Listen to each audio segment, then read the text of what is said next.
Hi, I'm Maggie. Welcome to Experiments in Crafting. Today I'm going to be talking to you about Red Heart It's a Wrap Rainbow and It's a Wrap Sprinkles. Original It's a Wrap was a single strand of yarn. It was like traditional yarn. It was plied and twisted, and you held it as one strand. It's a Wrap Rainbow and It's a Wrap Sprinkles are 4 strands of yarn that you have to hold together. They're plied, but they're not twisted together.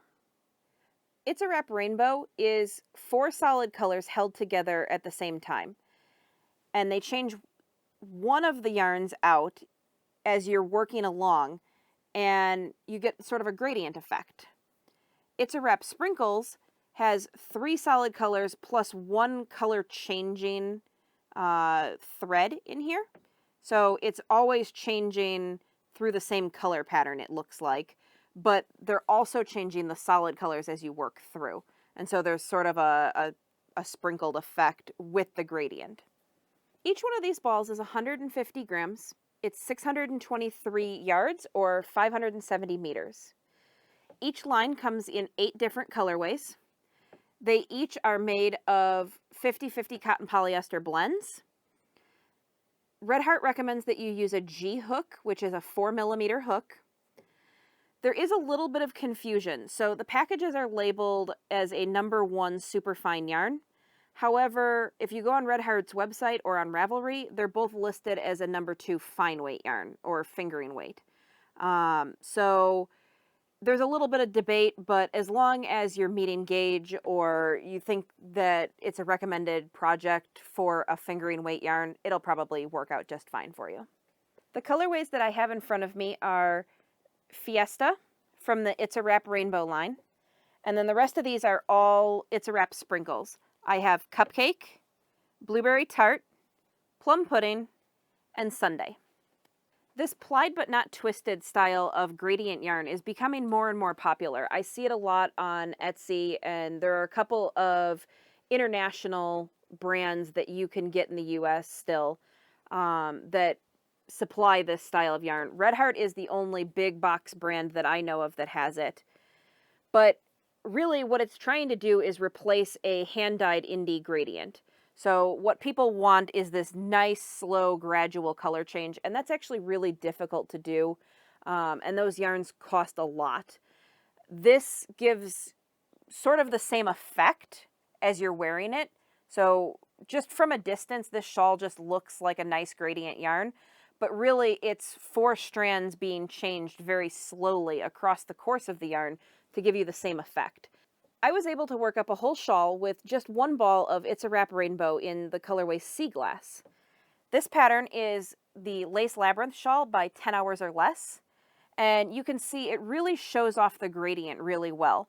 So it starts with a bright green and works all the way around to a teal, and then the teal fades out to a sort of bright or sky blue. Not only was the pattern just a little bit difficult, the yarn itself is a little bit difficult to work with. So when you pull the yarn out of the center, you have to make sure that you get all 4 strands, because if you happen to only pull 3 out, you're going to create a gigantic mess for yourself. Normally when these yarns are sold, like if you bought them from Etsy, they would come with a knot or a charm tied in the center so that you have to pull all 4 strands out evenly. You can also remove the label and work from the outside, and actually I would recommend that you do that because when you work with a caked yarn, if you work the center out of your ball, you can have, the yarn has a tendency to collapse on itself. And if that happens with this yarn and it happens to get tangled, you're done. The yarn will be a tangled mess. I don't know how you would ever separate out all 4 strands. Since they're not plied and twisted, they're just free to move around however they want.